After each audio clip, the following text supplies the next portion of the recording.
me that I knew about Walter Scott Houston's Deep Sky Wonders since I was a kid, but it can't be that long ago because he was only 3 years older than I. But I've been old for a long time.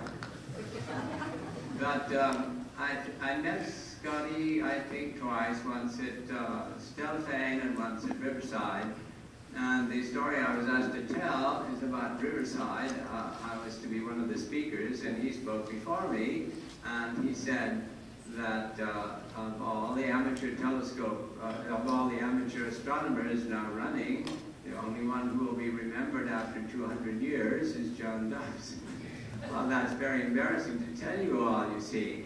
But I think what he saw was that it was time for big telescopes. As I always say, even if I hadn't been born, it was time for big telescopes, you see, in the 60s. And it would have happened if I had never been born. And it was also time for the amateurs to get their telescopes out for the public. There have been backyard astronomers for a very long time, but it's time we got the telescopes out for the rest of the world. If the amateur astronomers with their telescopes do not take care of the public, nobody will solve their problem. The professionals cannot and will not get their telescopes out for the public. It's a problem that falls on us. When I first got out of the monastery, I went to some star parties. And I saw that these same people have looked through these same telescopes from the time they were young till the time that they are old. Not these same dumb objects. And I thought, I am not going to contribute to this delinquency. Either there are going to be bigger telescopes that these eyes have never looked through, or there are going to be more eyes to look through the telescopes, or I'm out of here. Anyway, I think that Walter Scott Houston, you see, that never occurred to me until this evening. We always call him Scotty, you see, and that's his middle name, not his front name. I thought that was funny. I just noticed it. Anyway, I don't think I need to say anything more. You people have to.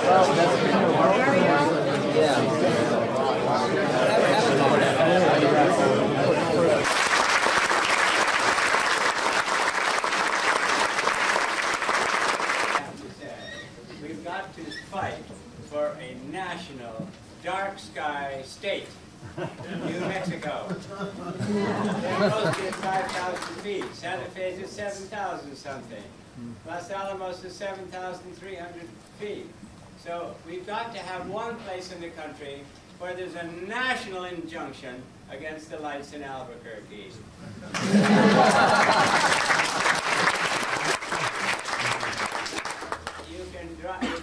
You're not allowed to drive in Cairo, in Egypt. You're not allowed to drive in Cairo with your lights on at night.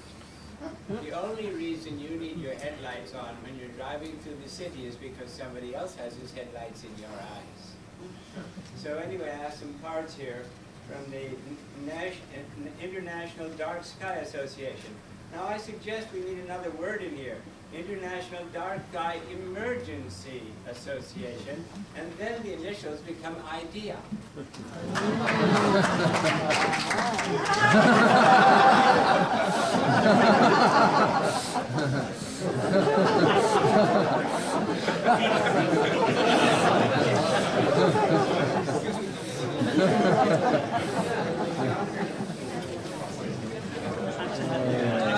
Sidewalk astronomers flyers here also.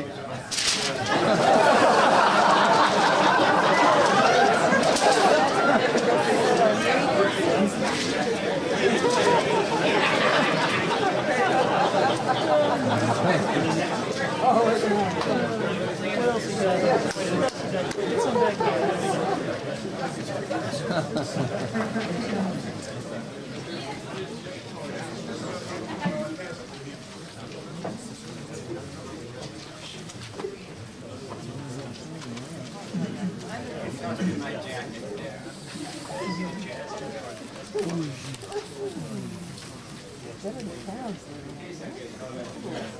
See, I want to show you my button.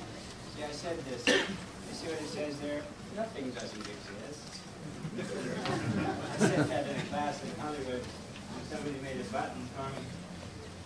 Well, I think tonight, I'm supposed to talk on what are we willing to take for granted. So I think I'm going to start with the quote of Sir Isaac Newton.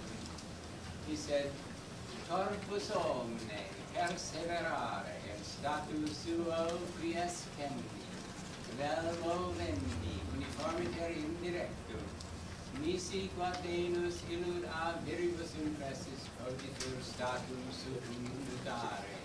Bodies all persevere in their states of quiescence or of motion uniform in direction, unless by forces impressed upon them they are compelled to change their states. Now, I always thought that was so beautiful that when I read it in Latin, I memorized it. But you see, Newton's laws of motion take inertia for granted. Special relativity takes space and time for granted. General relativity takes gravity for granted. Quantum electrodynamics takes electricity for granted, takes Heisenberg's uncertainty principle for granted, and takes Pauli's Pauli's exclusion principle for granted. So what the hell else is there left? We've taken the whole damn thing for granted. Now you see, I'm not willing to do that. My point of view is like this. The first thing you have to do is to decide whether you're taking existence for granted, like the mystics do, or whether you're taking non-existence for granted, like the cosmologists do. See, the mystics take existence for granted. They want to get from here to there. Now, that's a possible thing to do. The cosmologists usually take non-existence for granted, and they want to get from there to here. That is not a possible thing to do. I mentioned up in Oregon to some little tiny kids, 2nd and 3rd graders, I mentioned that the Big Bang people want us to believe that nothing made everything out of nothing. And this little kid says, you can't make anything out of nothing. I said, it's a grown-up's idea.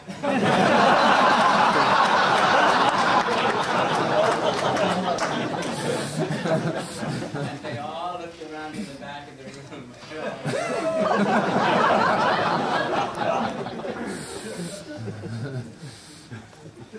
Anyway, years ago, I was at the summer scientific meeting of the Astronomical Society of the Pacific in Pomona in Southern California, and on the airplane on the way down, I thought of this problem. Why should we assume that in the absence of a universe and in the absence of space and time, there would be nothing? I thought, isn't that unwarranted? So I wanted to ask that of William Kaufman, because he was going to give a lecture there. But Alan Sandage, who used to run Palomar, I think by that time he was no longer doing it, but I'm not sure, but he took over after Hubble. And he gave a very nice, slow, 2-hour talk on the Big Bang, well, actually on the Hubble constant. He says he wants it to come out in 42 so the Big Bang can go. I want it to go. Anyway, so he gave such a nice talk that at the end, when the questions were running, I asked this question. I said, all the way through his talk, he referred to the Big Bang as the creation event. Creation event. Now, you know, when I was a kid, if anybody taught creation event, they would have given him a bowl of soapy water to wash his mouth. And then he read it out and considered perfectly fine. And so I said, since we are now willing to talk creation event, and I wrote my fingers like this, why must we assume that in the absence of a universe and in the absence of space and time, there would be nothing? I said, isn't it unwarranted? To me, it's warranted that in the absence of time, we would have the absence of change. That's warranted. You cannot have change without time. And that in the absence of space, we would have the absence of dividedness and the absence of smallness. Dividedness and smallness are space problems, and change is a time problem. I said that leaves the possibility that behind what we see might be the changeless, the infinite, the undivided, which to me seems a long ways from nothing. Well, before I had finished, some woman screamed and clapped her hand over her mouth. Afterwards I met her, and I asked her what went on in her mind. She said she could see that in this kind of audience, that subject does not come up for discussion. Anyway, that was the end of the conversation with Alan Sandage. He was not going to talk on that subject, and I was not going to hassle him in front of an audience of several hundred. Now, a few years later, Stephen Hawking gave some lectures at the University of California. For the first lecture, they gave him Wheeler Auditorium, this in Berkeley. That's 750 seats, and it was filled right away. And the only people that got to the overflow halls got there on the run. The next time, they gave him the 1,200-seat auditorium and the Wheeler Auditorium, Wheeler Auditorium, and I think the other overflows, and they were all filled. The third lecture, I couldn't even get near enough to the campus to park my vehicle, and I missed the third lecture completely. At any rate, after the first lecture, we saw him out in front of Wheeler Auditorium, and I asked his custodian, somebody has to see that nobody imposes on him, and I asked if I could ask a question. He says, you may ask a question when this band is through, but your question is to be answerable by yes or no. So finally, it turned out that a long time later, he's out in the sun, and he's in his wheelchair, and I'm down on my knees in front of his wheelchair, and I must say it was very sweet to be able to ask that man a question. And I said that I became profusely apologetic. I said, in order that my question could be answerable by yes or no, my question will be very long. So I apologized to him, and then I told him the whole story about Alan Sandage and me, that I had asked him that. And then I asked Hawking, do you see any observational evidence on one side or the other, whether behind what we see might be a zero, or whether it might be the changeless, the infinite, the undivided? He chose to have his machine answer me, I'm not sure it's a meaningful question. Now that is his way of saying no. Because if he saw the observational evidence, he immediately would have answered yes. So I take it that he does not see any observational evidence, but to me, the observational evidence is so obvious that we don't recognize it. To me, the observational evidence that behind what we see as the undivided is the existence of gravity. The observational evidence that behind what we see as the infinite is the electrical charge on the itsy-bitsy particles. Why else do they have to be electrical? And why else do the dispersed particles have to fall together? And to me, the observational evidence for the changeless is inertia.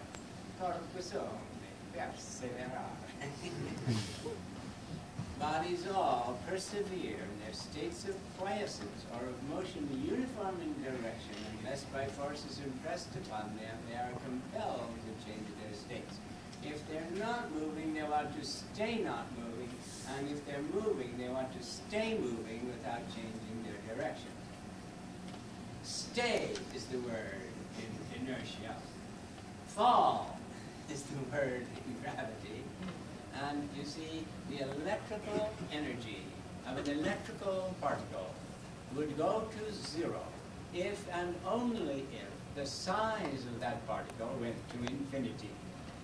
This I learned as a freshman at the University of California in 1934 under Professor Lawrence. I went to school under Professor Lawrence. And the gravitational energy of the universe would go to zero if and only if the dividedness of the universe went to zero.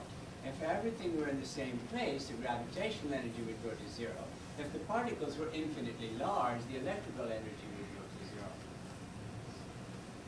Anyway, these are to me evidences that behind what we see is not a zero. It's the changeless, the infinite, the undivided. Now let me ask all of you, how many of you in your guts, now I want to know what you think in your guts, how many of you in your guts take for granted that the universe comes out of nothing? Please put up your hands. Come on, be brave. I want to see your hand. How many feel that it could not come out of nothing? Please put up your hand. Well, some of you, of course, are not putting up your hands, and you, of course, are pure gold, yellow to the core.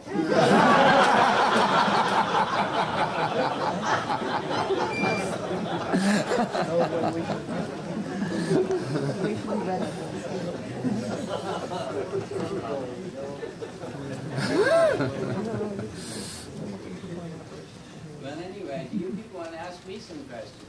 You can stop right in the middle and you people can ask me some questions. I like how you ask me questions. How do the strong and weak forces fit into that? What? How do the strong and weak forces fit into that? Well, I don't think the strong force is a force at all. And let me get to the blackboard. Oh, there isn't any blackboard. I think is there a blackboard underneath all this? Pull it up. Is there? Nice blackboard. I like nice blackboards with big fat chalk. Yeah. Suppose that represents a proton, and if we make an electron sit on it, then we know so much about where the electron is that Heisenberg doesn't allow it to stay there. Heisenberg has this famous statement where what we cannot know about where something is, X marks the spot, multiplied by what we cannot know about its momentum, can never be less than Planck's constant over 2 pi.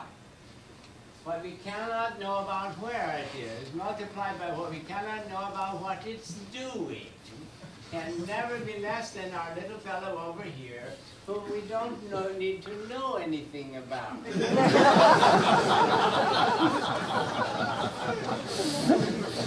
Now, the reason we don't need to know anything about Planck's constant over 2 pi is because it's a constant. Planck's constant is a constant, 2 is a constant, and pi is a constant in Euclidean space. So Planck's constant over 2 pi is a constant. It doesn't get bigger or smaller. And what this equation says, what this statement says, is that the product of our uncertainties over here can be as big as you damn please, but it can't get small. If one of these gets small, the other one must get big, because this side is always either bigger than this side or equal to it. Do you understand what this thing means? This side cannot get smaller than that side. So if one of these gets very small, the other one must get very big. Now, if the electron is sitting on the proton, our uncertainty in where it is gets vanishingly small, so our uncertainty in what it's doing must get very large. And in order to have a large uncertainty about something, you have to have a great deal of something. You couldn't mistake the weight of this chalk by a pound. Try it. You couldn't possibly mistake the weight of this chalk by a pound or a ton. You'd have to have a great deal. So the amount of momentum required to keep our uncertainty in the momentum, in this case, big enough, is enough momentum to jump it off. Now, if you have 2 protons, and you let your electron sit on 2 protons, then will it stay or will it jump? It will stay, because you don't know which one the electron is sitting on. Now, it's that kind of thing that holds the nucleus together, and I do not think it's a force at all. I do not believe in the strong force for 1 minute, even much less than 1 minute. Now, in the helium nucleus, there are 3 ways to play whole court basketball. So you've got 2 electrons playing on 4 protons, and you don't know what the hell they're doing. So the energy falls way down to 7. It falls down by 0.7%. So that's what I see about the strong force, and I don't think they're ever going to come up with a grand unified theory. I don't think so at all. Now, one of the things about the Big Bang is that let me talk a little bit about the Big Bang. I have a sweatshirt. I should have worn it tonight. It says the Big Bang is a thing of the past.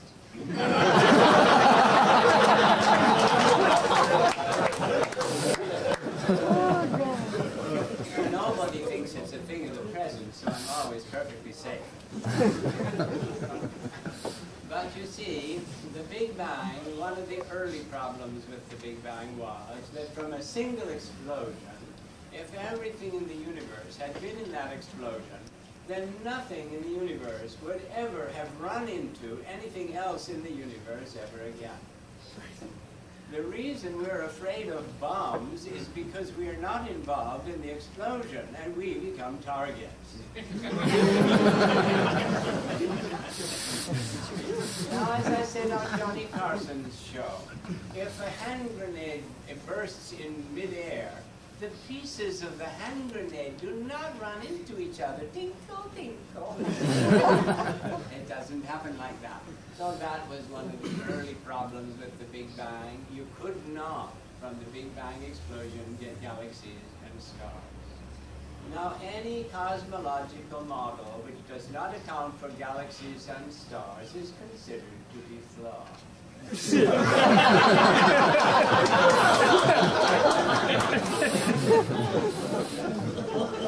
So then they invented the inflationary model so that you could have targets. But the inflationary models require that the grand unified theories should succeed. And the grand unified theories require that the protons should decay. And so far, there is no evidence for proton decay. Now, if protons don't decay, then the grand unified theories do. And if they decay, the inflationary models decay, and if they decay, the Big Bang decays. Now, 12 years ago, I gave the Big Bang another 10 years. To me, it's 2 years overdue. It's been lying in state too long. How did I get into all that? Yes. Well, What? you've been kind of opposing a lot of theories so far, but what's your opinion? What's behind My all that? opinion is that, well, I'm really a steady-state person, but not the old steady-state person. Let me just sketch this difficulty. The Big Bang model, you're all familiar with the Big Bang. Anybody not familiar with the Big Bang model? Okay, that's it. The Big Bang model can be compared to a raisin pudding in the oven.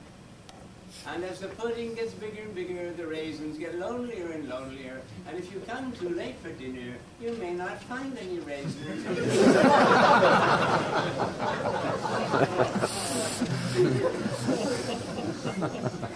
Now the steady-state people thought it might be more like a raisin pudding in the oven, and as the pudding gets bigger and bigger, and the raisins get lonelier and lonelier, new raisins spring up in between. So never mind when you come for dinner.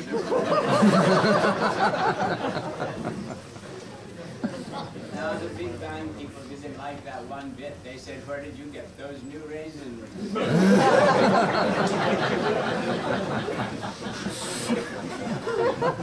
The steady-state people said, "Where did you get yours?"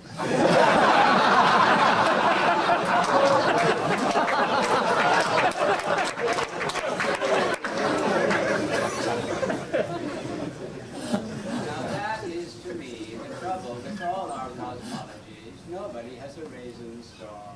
We know that the universe is made out of matter, and the matter is made out of energy. Matter dropped out of the equations in 1905 from Einstein's special theory equations E equals mc squared. The c squared doesn't really belong in there. We already knew that what we see as matter is just potential energy. That equation was requested by Swami Vivekananda of Tesla 10 years earlier. Swami Vivekananda, he was a monk from India, here to represent Hinduism in the Parliament of Religions in 1893 in Chicago. And he met Tesla at Sarah Bernhardt's party in New York in the winter of 1895-96. And he asked Tesla, "Can you show that what we call matter is just potential potential energy. Now Tesla apparently thought that he could do that, but he apparently failed. Einstein got it done 10 years later. But you see, matter as matter dropped out of our equations in 1905 when we saw that the universe is really made out of energy. It's wound up against gravity by being spaced out, and it's wound up against gravity to 500 atom bombs per pound. 1 pound of anything, whether it's whipped cream or shit, is the energy of the St. Helens explosion. Now it's wound up against electricity to the same 500 atom bombs per pound. Now that one I learned long before, in 1934, when I was a freshman at the University of California. Lawrence made it very clear to us that the work you have to do to make all these electrical particles as small as they are is 500 atom bombs per pound. He didn't use atom bombs per pound. That was before we had any word for atom bombs. But I didn't learn until much later, you see, that it's wound up against gravity by being spaced out. If you drop a 10-gram marshmallow to a neutron star, the splash of the marshmallow would vaporize a small town. If you drop it to the event horizon of a small black hole, it would vaporize 3 towns. If you put all the matter in the universe into one black hole and drop your marshmallow in, the energy of that marshmallow, a 10-gram marshmallow, is the energy of 10 atomic bombs. On the open energy market, the energy of an old-fashioned marshmallow is 10 atomic bombs. I know, they sell them to you in a big bag in the grocery store for $1.69. They have no idea.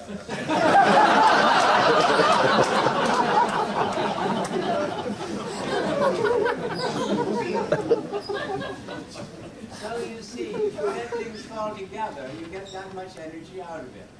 And so you have to understand if the universe all started in one place and got spaced out like this, the work to space it out like this is 500 atom bombs per pound of anything. And the work that you have to do to make all the particles as small as they are is 500 atom bombs per pound. And it doesn't matter what it is. How did I get into all of this? What was the question? What's my opinion? What's your opinion? Yes, what's my opinion? I told you that I'm a steady-state person, but not the old steady-state person, because whether you were a Big Bang person or a steady-state person, you didn't have any place to get the raisins. I have to have this problem of where do we get the raisins. So first, you see, I have to understand whether the universe could be actual or whether it has to be apparitional. Now I'm going to ask you once again for a show of hands, and I want to see your hands on one side or the other. Don't be gold. I want to know how many of you feel in your guts that the universe is actual. Please put up your hands. You might as well put them up. How many feel that it is not actual? Well, you see, it could not be actual. Actual means that it arises by action. Action means some process in physics. Now, it is perfectly well known that no energy arises by any process in physics. That's one of the surest things we're of. That energy does not arise by any process in physics. Now, since the universe is made out of energy, it cannot have arisen by a process in physics, and it cannot be actual. Now, if it's not actual, how many choices do you have? Now, I think, you see, that it's apparitional. I take very seriously the question which I asked Alan Sandwich. Why must we assume that in the absence of the universe and in the absence of space and time, there will be nothing? I'm not willing to assume that there will be nothing.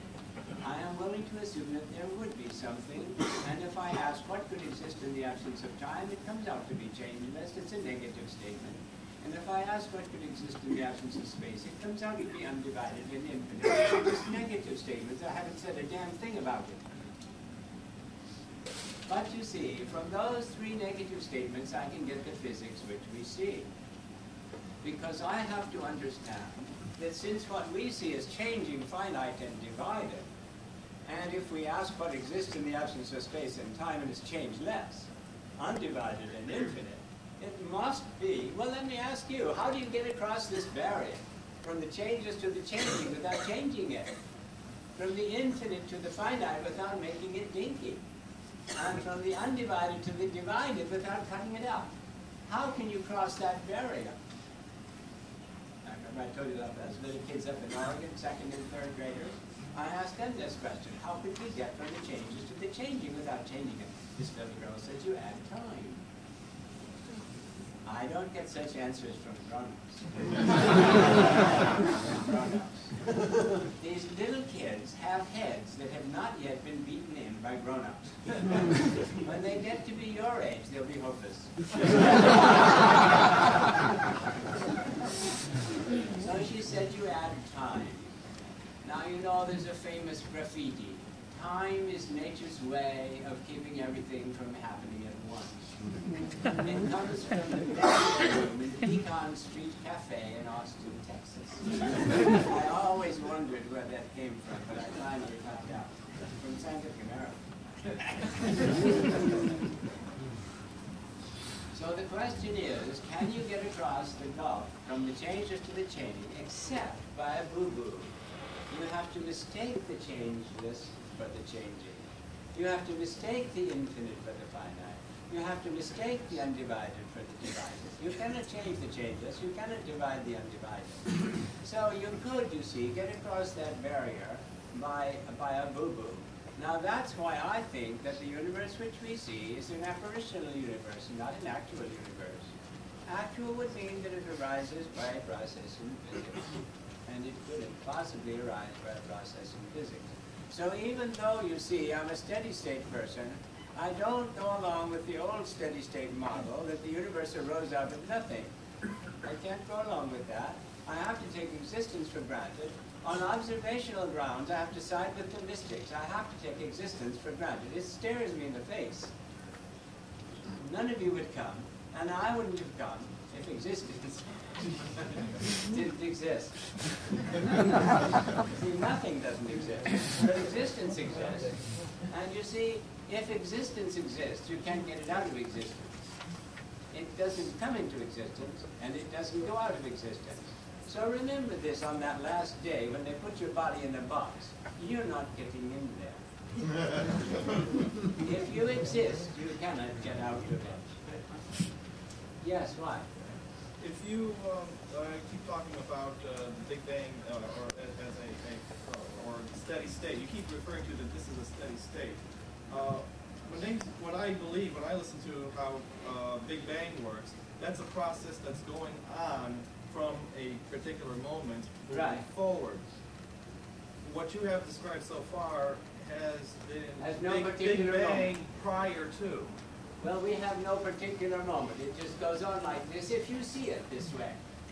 It's a question of how you see what exists. If you see it this way, you'll see it doing this. I don't see that this thing had a beginning. Now, there were two big problems of the steady state in those early days. One is, where does the new hydrogen come from that keeps up the density? And the amount of new hydrogen required to keep up the density is 1 atom of hydrogen per year in the Empire State Building. Now I have to remind you of how big an atom of hydrogen is. The number of atoms of hydrogen required to make a single drop of water is equal to the number of drops of water in a million cubic miles of ocean. In a patch of ocean, 1,000 miles that way and 1,000 miles that way, and 1 mile deep, there are as many drops of water as there are protons in a single drop. And we're talking about 1 atom of hydrogen per year in the dusts of the Empire State Building. And the custodians are not about to stumble on it. But the question was, where does it come from? Now you see, let's consider what happens at the borders of the observable universe. But first, I have to remind you of the other problem. In 1965, Penzias and Wilson discovered this famous microwave background radiation. And they didn't jump to the conclusion. Some other people who were already looking for the background radiation jumped to the conclusion that this is our baby, because they had predicted that from the Big Bang explosion, when the universe got big enough and cool enough so that light could go through it, because it's no longer made of electrons and protons, but rather of hydrogen atoms, then you see you can calculate if it expands from there, that by now the radiation that would be running through that field would be down to about, well, they figured about 7 degrees or something, but they fudged a little and got it down to 3 degrees. Now the question is, does the steady state have any 3-degree Kelvin background radiation? And does the steady state model have any source for the hydrogen? So now we'll consider what you see, what we see, when we look out at the borders of the observable universe. Because the observable universe has a border imposed on us by the expansion rate. When you say that the universe is expanding, you do not mean that it's getting bigger, you mean that it's finite. It means that the observable universe is finite. Because 7.5 billion light years away from us, the things are going away at half the speed of light. 15 billion light years away from us, they're going away at the speed of light. Now that boundary is imposed on us by the expansion. And if the expansion rate went faster, the borders would come in. If you could slow the expansion rate down, the size of the observable universe would get bigger. And if you could speed it up, the size of the observable universe would get smaller. So when you say that we live in an expanding universe, you mean that you live in a finite universe. Now when we look at what we see, when we look out at the stuff approaching the border, what we see is that the radiation energy is approaching zero energy. If the radiation energy of the particles at the border approaches zero, the energy of the particles approaches zero. If the energy of the particles approaches zero, their mass approaches zero, because E equals M. That's from 1905. If the mass of the particles approaching the border approaches zero, there are two very interesting consequences. One is that all radiation going through a field of low-mass particles gets thermalized to 3K. And that gives the amount of radiation that we measure in the 3K band. The amount predicted by the Big Bang is about 100 times too much. The amount that we measure is the amount that is predicted by this model, not by the Big Bang model. Now the other interesting consequence is that if the mass of the particles at the border approaches zero, the momentum approaches zero. The momentum is the mass times the velocity, and the velocity does not approach infinity, it approaches the speed of light. So this approaches a constant, and if this approaches a constant, and if this approaches zero, the momentum approaches zero. If the momentum approaches zero, our uncertainty in that momentum approaches zero. If our uncertainty in the momentum approaches zero, our uncertainty in where they are approaches infinity. So the particles simply will not stay at the border. They simply tunnel back in. The physicists have a word for this. When an electron goes from one energy level to another, it doesn't go down there like a book falling to the floor. It disappears from this level and reappears in this level, and there isn't any in between. And the physicists have a word for this, and it's called tunneling. And I mentioned all this at Griffith Observatory just a few months ago, well, a couple of months ago. And one of the astronomers up there, he was shocked to hear all this stuff about the border. He says, well, of course, they tunnel back in. The physicists have a word for this. It doesn't have to come in on the train. It simply disappears in one part and reappears in another part, and you're not in position to complain. Now, you see, when I say that I'm a steady-state man, you have to take, you see, my model for steady-state, not the old Bondi gold and oil model, but the apparitional model. I think the big problem is not whether we live in a steady-state universe or a Big Bang universe. The problem is whether the universe is actual or apparitional. And I feel perfectly sure that the physics which we have now is the physics of an apparition. Let me ask you three questions. What I'm suggesting is that we have mistaken the change of the integer divided for something else. So I'm going to use an illustration. Suppose it's twilight and we've mistaken a rope for a snake. I want to ask you three questions. If we have mistaken a rope for a snake, does the snake have to be different from the rope? No. No. Yes, it does. Otherwise, you took a rope to be a rope, and that's a take and not a mistake. You mistook a rope as a snake. The snake has to be different from the rope, otherwise it's not a mistake. So I've suggested they have mistaken the changes, and there's only one choice, it's the change.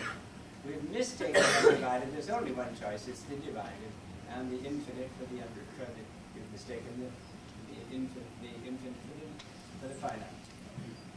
All right. Now the next question I have to ask is, if you mistake a rope for a snake, do you have to see the rope? No. Yes, you do. Otherwise you can mistake it for a submarine.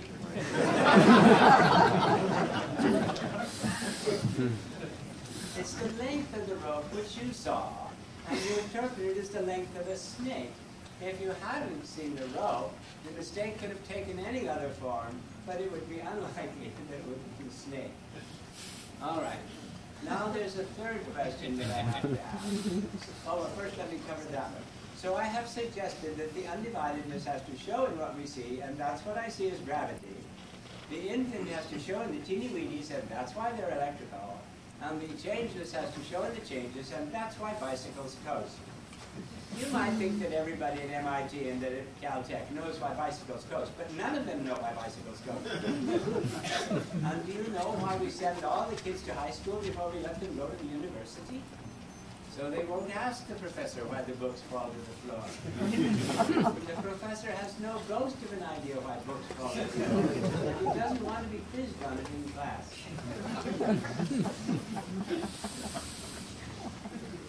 So you see, what I'm suggesting is that the changeless shows in the changes as inertia, that the infinite shows in the teeny-weenies as their electrical charge, and the undividedness shows in the separation as the gravitational energy. And you see how it goes. The more dispersed, the more gravitational energy. The smaller the particles, the more electrical energy. And the faster the bicycles go, the bigger their inertia. In all cases, it's the more the more.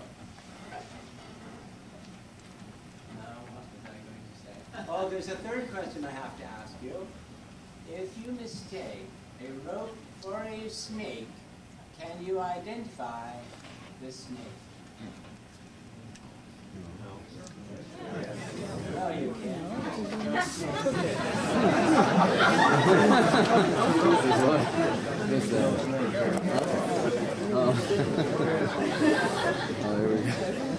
You see, this says Heisenberg's uncertainty principle, so there's another piece of it here. What you cannot know about when something is multiplied by what you cannot know about the energy of the happening cannot be less than their same little fellow over here. And so when you put the two together, what it says is, if you see what you see in space and time, you cannot quite tell what it is that you see in space and time. And that's just like our snake. If you've mistaken a rope for a snake, you cannot identify the snake. Now, to me, those three questions are an indication that the universe which we see is not actual, it's apparitional. Now, when I was on Johnny Carson's show, we were on the Astronomers years ago. That's KCET, public television thing on the astronomers, not on astronomy, on astronomers. And so they wanted somebody on Johnny Carson's show. And so my name was suggested and he dinged it. And it was suggested again by somebody else and he dinged it. And then somebody sent him a letter with the article about us in Smithsonian Magazine in April '89. And I sent an article which I had wrote, Creation Ex Nihilo, or From Wheeler's Pre-Geometry. And when he got all that, he called us up on Wednesday and wanted us down there on Thursday. And so on his show, I mentioned all this. My friends were shocked that on such a short show I would broach this subject. At any rate, I did. And I said that when you mistake a rope for a snake, what you do is to look at it very carefully. And what you notice is that it has these diagonal markings on the back, like a snake. So you call it a rope snake. And the question is, have we had ropes long enough for the snakes to imitate them? Then the next thing you do is look very carefully at the end where the rattles should have been, and you see hemp fibers. Aha, rope snake hempii. There was so much laughter, they ran us into the commercials, and I was not able to go on. But what I wanted to tell Johnny Carson was that the next thing you do is look very carefully where the head should have been. And when you see that that too is hemp fibers, damn it all, it really is a rope. Only that last step has not been taken by the physicists. That's how I really do see it. Only that last step has not been taken by the physicists. As I see it, the physics which we have now is the physics of an apparition. You see, Heisenberg's uncertainty principle is about an apparition. You cannot talk any longer about a universe without having an observer in your equation. Now, if you have an apparition, like you staking a rope for a snake, you cannot have it without an observer. I see that's one of the things we know from quantum mechanics, that there's no longer any talk of the universe without an observer. Now, Einstein's separation equation is also very interesting. You see, Einstein said, since this is way back in 1905, that what we knew by that time is that space separations are not objective, and time separations are not objective. So if we want to know what's objective, it's the total separation between two events, like here now and there then. And so his equation goes like this. As a total separation equals the square root of the space separation squared minus the time separation squared. Now, if the space and time separations are equal, the total separation goes to 0. We see the bright star Sirius 8.5 light years away by seeing it 8.5 years ago. And you put in 8.5 here in squared, and 8.5 in here in squared, and you subtract the one from the other, and the total separation between what you and what you see goes to 0. Now, does this look like an equation in an actual universe?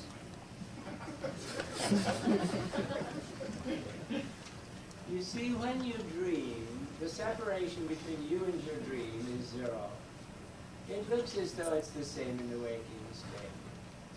Every evidence that we have that the universe is away from us in space is this kind of optical evidence, and the equations say that every event which made you think that the universe is out there has 0 separation from your seeing it. Now, when I was at the university in 1934 as a freshman, we used to make fun of the physicists. Then on Monday, Wednesday, and Friday, they believed in the wave theory of light. And on Tuesdays, Thursdays, and Saturdays, they believed in the corpuscular theory of light. And on Sundays, they contemplate the problem in church. Now, you can prove in a court of law that light goes as a corpuscle. And you can just as well prove in a court of law that it goes as a wave. But you see, the problem doesn't arise in Einstein's world. It arises in Newton's world.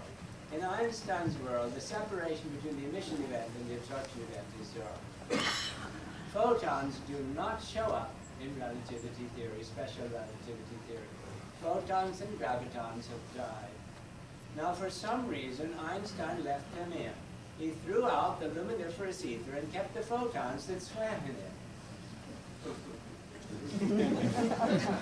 Now, Einstein thought that something else was the big mistake of his life, but I don't think so. I think this is the big mistake of his life. To have kept the photons in after throwing out the drink. It's like throwing out the bathwater and saving the suds. Yes. I don't understand where you're going.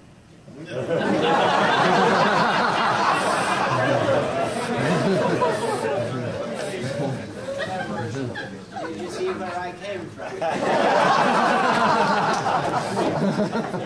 You see, there was a lady in the store, and she asked the clerk, "My boy, could you please help me out?" He said, "Certainly, madam. How'd you get in?" Now, the question, you see, was whether the universe could be actual or whether it has to be apparitional. And I think the case for an actual universe is dead. Could you talk a little more about what you mean by apparitional? Apparitional, I mean we mistook something for something else. And the else is what we see. The universe is the else. We mistook the changes for the changing, and everything we see here is changing. We mistook the divided for the undivided for the divided, and everything we see is divided. See, there was this question, how come matter has to be divided into atoms? The physicists never understood this.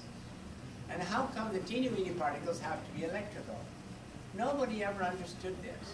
But if with this one change in your understanding, all of these things come straight, it has to be seen teeny-weeny because it's really the infinite and you made a boo-boo. But the infinite has to show in the boo-boo. Is that too fast for you?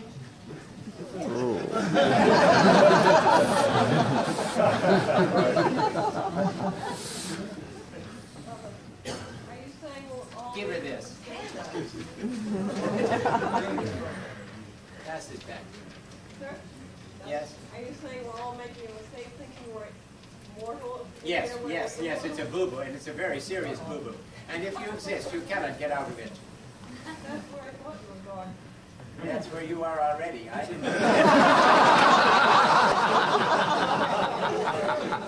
I'm completely innocent in this, yeah. So if you're using the Heisenberg uncertainty principle, is that somehow not an apparition, or what's To the, me, what's the the status Heisenberg's of the uncertainty principle is uncertainty? just an evidence that the universe is apparitional. But why is it taken to be any firmer evidence than something else?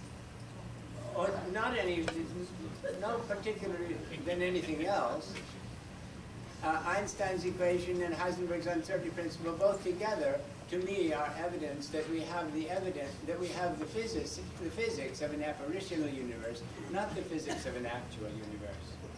But that has these things have some special status, right? Yes, in your because we know that they're right.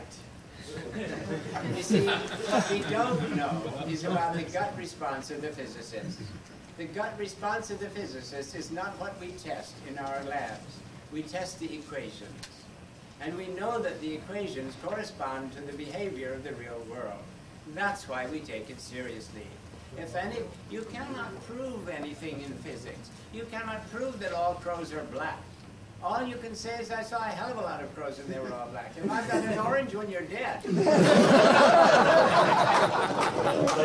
what you mean by prove is something that holds for all time, forever? No, I just mean that you cannot prove something in physics, but they're subject to disproof. The first thing that Einstein did when he came up with general relativity is to show somebody where to find out that he's wrong. And Sir Arthur Eddington did the measurements, I think it was in the Sahara, and he found out that Einstein is not wrong and that Newton was wrong. That is when Einstein became famous. He was not famous before that. They thought he was a jerk. But you see, what we can measure is the behavior of the real world, and what we can find out is whether it corresponds to the equations. And it corresponds to Einstein's equation, and it corresponds to Heisenberg's statement. Nobody since 1926 has found any piece of physics which contradicts the uncertainty principle. Now, Richard Feynman says that every statement in quantum mechanics is a restatement of Heisenberg's uncertainty principle. And nobody since 1905 has found a mistake in Einstein's special theory of relativity. That's why we take it seriously, not for any other reason. Just two quick questions. In the view of an apparitional universe, would you agree that to have an observer, there has to be a consciousness? And that, to me, sentiency is in this from the word go, and I'll tell you how it goes. We have 5 senses for perceiving 5 kinds of energy. Gravity with our ears, kinetic energy with our skin, temperatures are measured, the kinetic energy of the molecules, radiation with our eyes, electricity and magnetism with our tongue and our nose. Protons taste sour. If the universe is made out of protons surrounded by electrons. If you take off the electrons, everything is sour. Anyway, let me finish. The reason that we can respond to these 5 kinds of energy is because the individual protoplasmic cells can respond to them. And the reason the individual protoplasmic cells can respond to them is because the atoms respond to them. The atoms know where the Earth is. If I hang up my keys and let them go, they know where the Earth is. They're not so stupid. Now, it's no use saying that they're insentient and we're sentient. The reason we know we're down is because we have some pieces of calcium carbonate in our sacules in our ears. And when we tip our head this way, it rolls over that way and tells you where down is that way. And when you tip over this way, it goes over that way, okay? It's a piece of insentient calcium carbonate in your ear that tells you where down is. You think you're real smart and you know where it is. But it's the calcium carbonate that knows where it is. Now, we had a big conference in Michigan years ago, and the physicists were just on my case. And at the end, I said, I know, you think you're real sophisticated beings, you know where down is. But if you really want to know where down is, you hang an insentient piece of lead on an insentient piece of string. But you interpret that. What? You interpret that. Interpret you what? interpret what's coming back from that insentient piece of lead and insentient piece of string. Sure I do. If you tilt it off the side, you know your little cockeye. You got to think about that. It's not the carbonate telling you where down is. Yes, it is. No, it's giving you the readings where down is. You're interpreting those readings. Yes, but that's what you do on these. You could be thinking that was up. Yes, but you interpret what's going on in your ear, too, and that's how you interpret it. That's right. You have no other way to know where down is. Well, my question had a second part, actually. And maybe we should ask it this way. Is it therefore a meaningful question to ask whether the universe could exist in the absence of consciousness, in your view? No, I don't think so. Sentiency is in this thing from the word go, as I see it. But I don't think sentiency is restricted to us. To me, sentiency is in this from the word go. The electrons know where the protons are. The protons know where the electrons are. And everything knows where down is. Let's suppose you wanted to design an experiment that is make an observation to answer that question. Does the universe exist outside of our own consciousness? Is that would that be a meaningful experiment? Well, how could you do it? Yes, I wonder myself. So maybe that's what Hawking meant by he's not sure it's a meaningful question. Yes, but to me it is a meaningful question. To me it's a very meaningful question. Why? What's the meaningful Because answer? I do see that there's an observational evidence that what's behind what we see is the changes, the infinite, the undivided. The observational evidence for the changeless is inertia. The observational evidence for the infinite is the electrical charges. The observational evidence for the undivided is gravity. Don't you see, if the universe were actual, it could be spaced out, it could stay there, it wouldn't have to fall together. The only reason it has to fall together is because if you see it spaced out, it's a boo-boo, and the undivided is shows in it, it falls together as you all see. There's no other reason that I can see why gravity shows up in our universe. You take sentiency for granted. You got to be louder. My ears are very old. You take Sentiency, for yeah. granted. I take sentiency for granted, yeah. Oh. Partly because I myself feel that I'm sentient, and partly because I think you were or you wouldn't have come. Let's see. If you believe the physics we have describes an apparitional universe, and an actual universe can be derived from laws of physics, what justifies the laws of physics? You can't derive the laws of physics of the universe as actual. The only way that I can understand that we have an explanation for these things is that the universe is apparitional. Otherwise, we have to do what I said before. We have to take inertia for granted. We have to take space and time for granted. We have to take gravity for granted. We have to take electricity for granted. We have to take Heisenberg's uncertainty principle for granted. And we have to take Pauli's for both for granted. The reason the physicists have had to take all these things for granted is because they arise by apparition. Everything that arises by apparition, the physicists have had to take for granted, because they don't have any first cause under their physics. The mystics have a first cause, and they don't give a damn about the rest. And the physicists have the rest of the causation, don't give a damn about the first cause. But I think it's high time we put them together. So there's something underlying physics. Yes, the changeless, the infinite, the undivided. But remember, those are negative statements, and I have not said a word about what it is. What is it? I'm not going to talk about it. How would you Meaningless distinguish question. the resulting universe, for instance, if enough dark matter, enough raisins, invisible raisins were found? The dark matter problem that we see is a problem for the Big Bang people. It is not a problem for the rest of us. Now, the reason it's a problem for the Big Bang people is, according to the Big Bang model, if all the matter in the universe had been of such a nature that it could have been made into helium, and if it had been in the Big Bang explosion, the amount of helium that we would see would be much more than what we see. So they figured that not more than 10% of the matter in the universe could have been ordinary matter, out of which helium could be made.